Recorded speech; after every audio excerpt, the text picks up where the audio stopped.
Hello mathematicians, what we're now going to have a look at is the last concept in this exercise, and I think it's fair to say it's the most difficult concept until you get your head around what's actually happening. So this is about Locus problems where what we do is to look at a variable point P on a parabola which determines some other point M, and then as P itself moves, then M will move as a result. And what we're interested in is actually finding the equation or the path of the locus of, we're finding the locus of M. So if we can describe that locus in terms of the parameter P, we're in with a chance.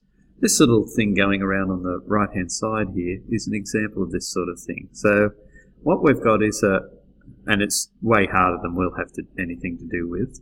So we've got a parabola which is somehow rocking, and if we take notice of that black spot there, that black spot is the focus of this parabola. So as the parabola rocks, we get this other shape, this other locus, that red line there. That red line, although it looks like a parabola, is actually something called a catenary, which is the shape that a chain takes when it's hanging under gravity, suspended freely from both ends. So it's the shape that we get in suspension bridges and so on. Anyhow, what we're concerned with is how do we do this stuff. So this is the recipe, if you like. The formulae for the coordinates of M in terms of parameter P form two simultaneous equations. So we get a formula for what x of M equals and for what y of M equals. And then we eliminate the parameter to yield the Cartesian equation. So we've seen that process before. Once we've got what x equals and what y equals in terms of the parameter, we eliminate the parameter. So this sort of problem is called a one-parameter problem. So here's an example of a one-parameter problem. So when we read this, P is the variable point 4t 2t squared. So we know then that A is going to equal 2, and that's reinforced by the fact that it says it's on the parabola x squared equals 8y. So again, because x squared equals 4ay, then 4a is 8, a equals 2. The normal at P cuts the y-axis at A, and R is the midpoint of AP. So our sketch first of all. So on our sketch we can see our parabola x squared equals 8y, so A is 2. So for what it's worth, I've put in the focus, 0, 2. This is our tangent, this is our normal. The normal is cutting at A, and R is the midpoint of the line joining A and P. So in the first part, it was to show the normal has equation this. Now we've done something similar to that very recently, so again, I'm doing the cut down version. If it was an exam, we'd need more information. But we know that the gradient of the normal is minus 1 on t. We put it into the equation of a straight line, so y minus y1, so that was 2t squared. This was our point 4t 2t squared. So y minus y1 equals m outside of x minus x1. Then we do the algebra. Okay, so by this stage the algebra holds no fears for us. Then show that R has coordinates of that. Well, we know that R is the midpoint of AP, so first thing we'll have to do is define the coordinates of A, which happens when x equals 0. We put x equals 0, and as previously we can now say that A has coordinates 0 and 4 plus 2t squared. R is the midpoint, so we use our midpoint technique.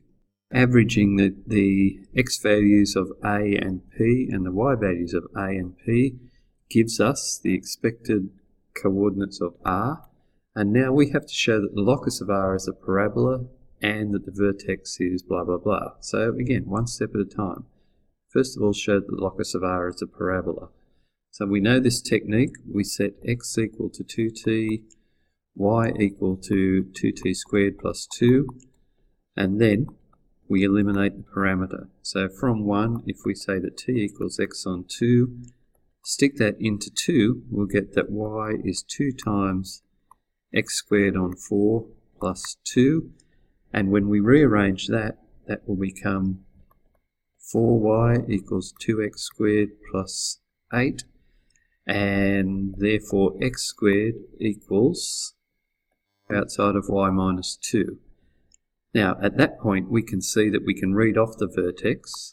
So the vertex of point R, or of the locus associated with R, obviously it's a parabola. The vertex is at 0 and 2, and that is the same as the focus of our parabola x squared equals 8y. Keeping our problem-solving skills in mind, have a go at these ones out of 9J, which, if I've selected them correctly, are all one-parameter problems. We'll just have a quick look at the last part. So in this section here, this very impressive looking diagram shows that if we take a line which is perpendicular to, it's the perpendicular bisector of a line joining some random point inside a circle to a point on its circumference, and we move that point around the circumference, then what we end up with, tracing out here, is actually an ellipse. Again, that's way too hard for us at the moment, but in theory we would understand the process. So let's have a look at that process. So if the variable point m depends on 2 points with parameters, say p and q, but there's some relationship between the two parameters, we could form 3 simultaneous equations. Now I know we love 3 simultaneous equations, but this is the process. We express the coordinates of the variable point in terms of p and q to get 2 of the equations, and then somehow find the relationship between p and q to give the 3rd equation, and then go ahead and solve them and eliminate the parameters p and q. So this is called a 2-parameter problem. It's the toughest by far, but we'll have a go at them. They're going to take some thinking and some careful calculating, which is always a worry. So this is our 2-parameter problem. So we read this one here, and we have p and q, so 2 points on the parabola, x squared equals 4ay. We have tangents at p and q meeting here. Now this should look familiar, or it will eventually, because this is the point of intersection of 2 tangents. So we know that we could find it, but it's given to us. And the line PQ is also a tangent to this parabola. So getting a sketch here is a little bit fiddly, because we have to think about what these 2 parabolas look like in relationship to each other, and put P and Q somewhere where it looks realistic that the line joining them is a tangent to this. So this is my attempt at drawing this. So here we've got x squared equals 2ay, and then we've got the shallower parabola x squared equals 4ay, on which we have the points p and q, 2ap, ap squared, and 2aq, aq squared. And the tangents to x squared equals 4ay at p and q meet at t, a outside of p plus q, apq. The line joining p and q forms a tangent to x squared equals 2ay. So part A says, show that PQ has equation that. So what is PQ? PQ is a tangent to x squared equals 4ay. So we're told that, so really it reduces to finding what the equation of a tangent to PQ of the equation of a tangent to x squared plus 2ay actually is. It's also the chord joining P and Q, so the chord of contact, if you like. So part A is just our derivation of the chord. So first of all, the gradient is y2 minus y1, ap squared minus aq squared over x2 minus x1. So we can see that a's will cancel out. We've got difference of squares up the top, and we're going to get p plus q on 2. Now if we substitute that into the equation for a straight line, y minus y1 equals m outside of x minus x1, we can get part A as required. Now in part B, where do we go to show that p plus q squared is 8pq? Well, I've got nothing obvious here, so we just have to again think about what it is that we know in this question. So we know that PQ is a tangent to this parabola, and we know that if it's a tangent, then it intersects the curve at one point, and it has the same slope as the curve at that point. We have an equation for PQ, so we know that the coordinates of this point of intersection have to satisfy PQ as well. So now it's almost a case of going searching and seeing what we can come up with. So for a look at part B, let's first of all consider the slope of PQ, since we've already worked that out. So the slope of PQ equals p plus q on 2, and the slope of that has to equal the slope of the tangent, slope of the curve, sorry, at that point. So what is the slope of the parabola x squared equals 2ay at any point? Well, if we rewrite it as y equals x squared on 2a, therefore the slope of that particular parabola is 2x on 2a, which is x on a. So what that gives us is one point of connection, that p plus q on 2 must equal x on a. Therefore, the x value at the point where the tangent and the curve have their slopes defined is equal to a outside of p plus q on 2. Now if that's the x value, then what's the y value? Well, the y value we can get by putting back into this equation for the parabola, and we could also get it by putting it back into the slope of the, into the equation for the chord. So if we first of all consider putting it into the parabola, so int x squared equals 2ay, then if we put this value of x in, so when x equals a outside of p plus q on 2, so x squared will be this, then that will equal 2ay, so multiply through by the 4, and we'll get a squared outside of p plus q squared equals 8ay, divide through by the a, and we'll get a outside of p plus q squared equals 8y, divide by 8. Probably not the least, that's the least elegant way of doing that, but in any case we've got an expression for y from that substitution.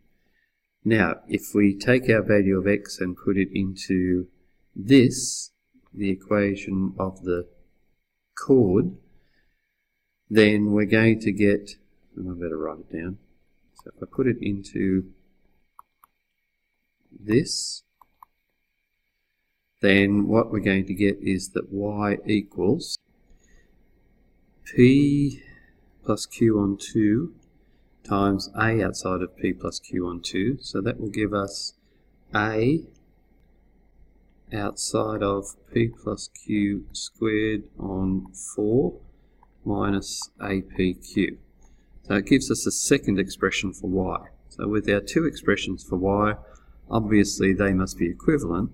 So therefore, a outside of p plus q all squared on 8 must equal a outside of p plus q all squared on 4 minus apq. And at this point we're all excited because we can see that if we divide through by a for every term, and if we multiplied every term by 8, we would have p plus q squared equals 2p plus q squared minus 8pq, and therefore if I take this over to here, this over to here, I will get p plus q squared equals 8pq. Now, there's no way you're expected to know that relationship or necessarily how to prove it, except to know that you're going to have to eliminate parameters. So these are tricky. You could go a different way and it could be more complex, but you'd get to the same spot. Now finally, in part C, again if my pen would work,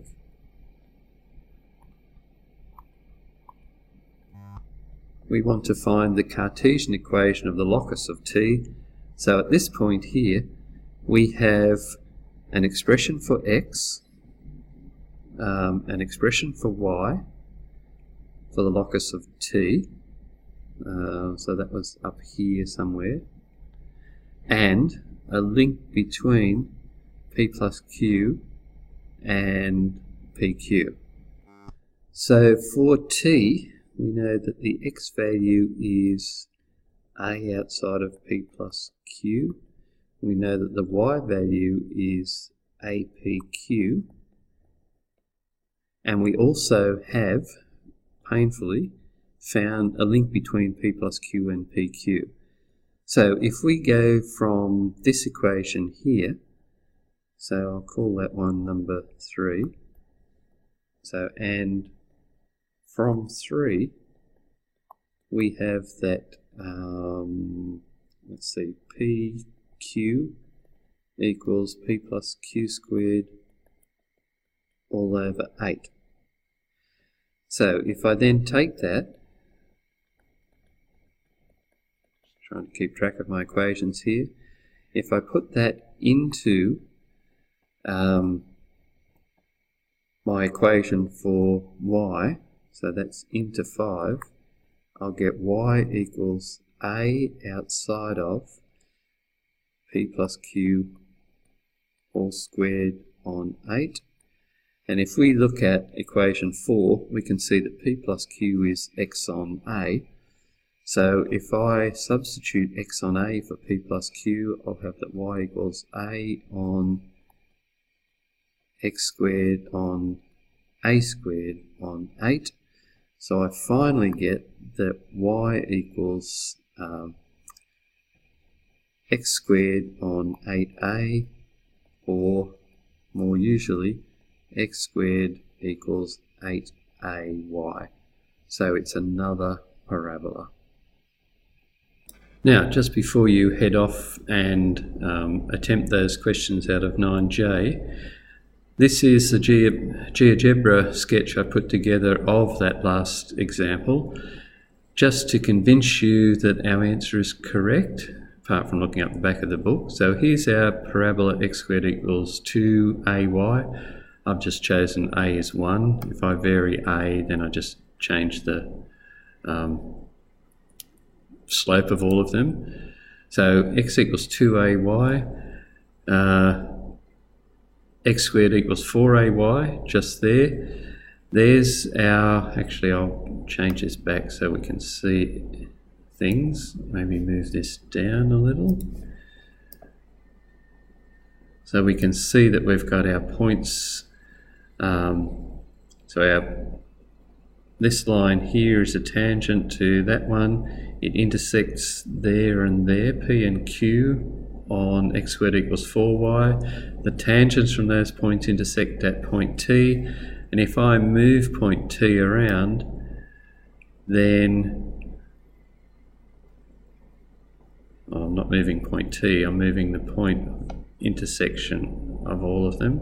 But when I do that, the shape that I get is a parabola, which you can probably appreciate is x squared equals 8ay.